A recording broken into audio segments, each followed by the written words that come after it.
i na času smrti naše. Amen.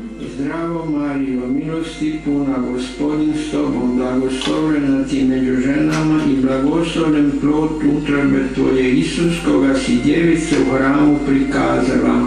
Sveta Marijo, Majko Božja, moli za nas griješnike, sada i na času smrti naše. Amen. Zdravo Marijo, milosti puna, Gospodin s tobom, blagoslovljena ti među ženama i blagoslovljen plod utrobe tvoje, Isus, koga si djevice u hramu prikazala. Sveta Marijo, Majko Božja, moli za nas griješnike, sada i na času smrti naše. Amen. Zdravo Marijo, milosti puna, Gospodin s tobom, blagoslovljena ti među ženama i blagoslovljen plod utrobe tvoje, Isus, koga si djevice u hramu prikazala.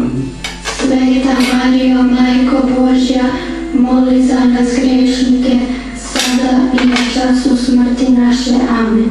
Zdravo Marijo, milosti puna, Gospodin s tobom, blagoslovljena ti među ženama i blagoslovljen plod utrobe tvoje, Isus, koga si djevice u hramu prikazala.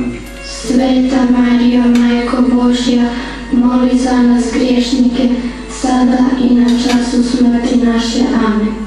Slava Otcu i Sinu i Duhu Svetomu, kako bijaše na početku, tako i sada i vazda i vijeke vjekova. Amen. O moj Isuse, oprosti nam naše grijehe, očuvaj nas od paklenog ognja, dovedi u raj sve duše, osobito one koje